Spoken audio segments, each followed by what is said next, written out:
The Electoral Commission of South Africa says women make up the majority of the people on the voters' roll, with more than 27 million voters expected to cast their ballots in this year's elections. 15 million are female.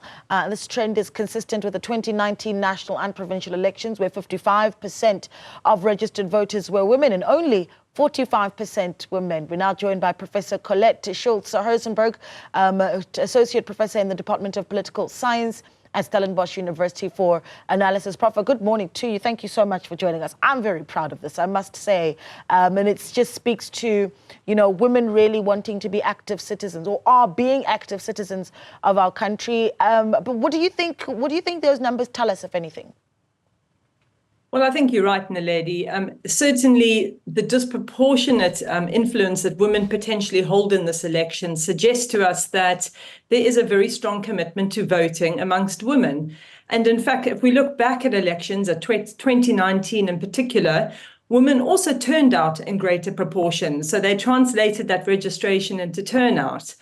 And in fact, if we just think of the gender gap in terms of eligible voters, and take these two gender groups and look at who is registered amongst them as eligible voters, there we really see a pronounced gender gap. In fact, far higher proportions of eligible women are registered at 73% compared to male counterparts at 63%.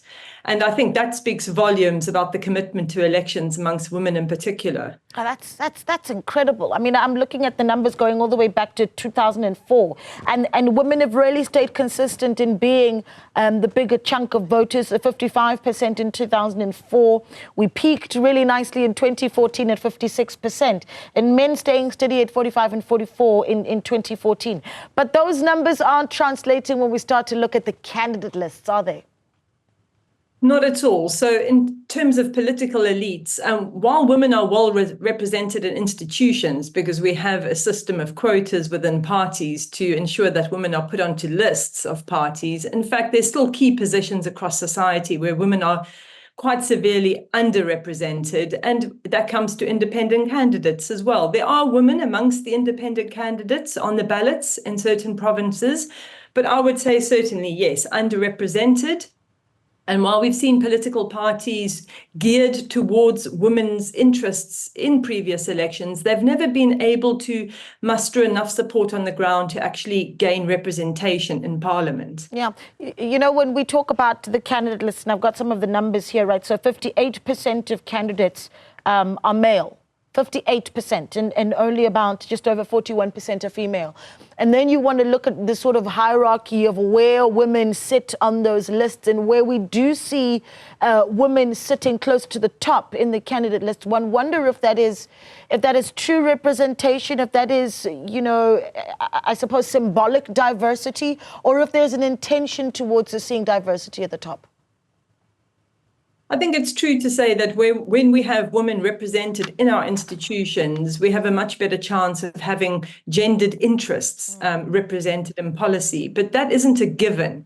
It is also about those women taking that commitment into those institutions and translating that into policy. So, there is this descriptive representation, which is important. But ultimately, what we want to see are women acting as agents, as protagonists for gender interests. And if that isn't happening, we could have endless representation, which is symbolic, which really amounts to nothing. Yeah. But I do think the woman voter is certainly interested in politics. She is geared towards voting. She's taken the time to register. As I said, we've seen in previous elections, women turning out as well in greater proportions. And there's a particular gendered gap in some of our regions and provinces. We know now that in Limpopo, there's a 10% difference between women and men, and very similar in the Western Cape at 9%, and then in the Northwest at 8%. So right here, there are substantial differences that really favor women if they choose to vote in a particular direction in these provinces. Yeah, we're talking about, I suppose, that symbolic diversity that we see, whether or not it's real or if it really is just, front-facing diversity. But you've got to admit that this is one of those elections where you do have a considerable more number of female representatives stepping themselves to the fore. I mean, I think about the independent candidates, Faith Ndakazeni Patela, Annalem Da. Those are the only two female candidates that are going to be, independent candidates, that is, that are going to be on the voters' roll. On the ballot paper, rather. And then you've got parties such as newcomers, like the South African Rainbow Alliance, right? Colleen Makubela. There's, of course, the Good Party that has been led by Patricia de Lille. What do you make of the numbers that, I suppose, predecessors such as Patricia de Lille, who have been there for a while, have been able to garner? So is there confidence in the leadership of women? I suppose that's the question. Well, I think from the public side, the public are not worried about who they vote for in terms of gender. They're particularly interested in the credibility of these candidates. And so women face an equal task as men in terms of having to convince voters that they are credible candidates, that they can go into positions of power and act, with responsibility and accountability. So that's very important. I don't think women get a break in that regard, but certainly women are not fearful of entering politics either. And I think that bodes very well for a highly representative democracy. Yeah, I want to look at what we've done in the past then in terms of representation where seats in the National Assembly are concerned. I mean, what is it, 2019, we had 46% of women taking up those seats in the National Assembly. So we're not getting very close where women in cabinet is concerned, right?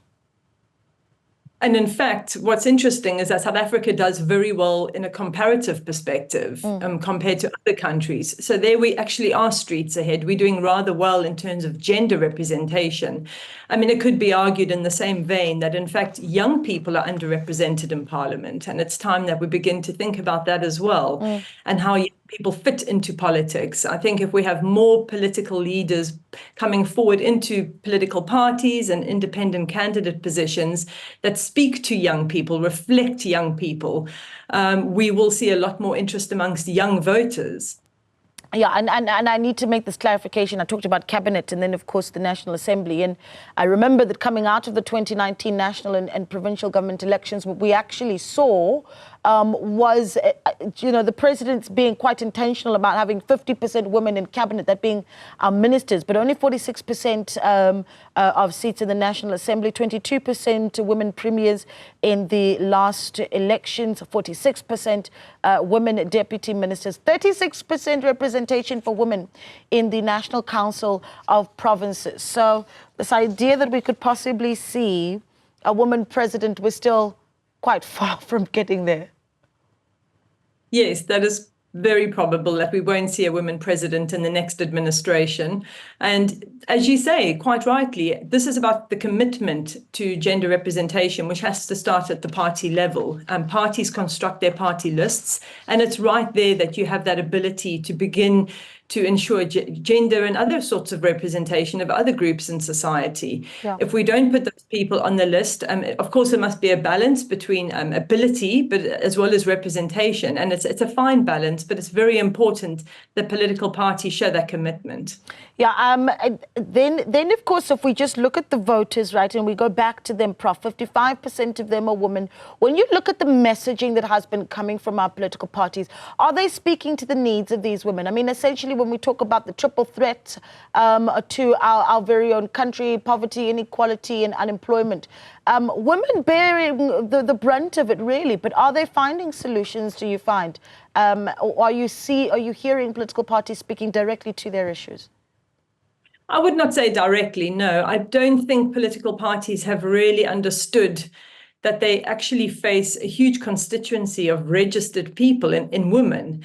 And they haven't really articulated very clear policy messages that would definitely appeal to women.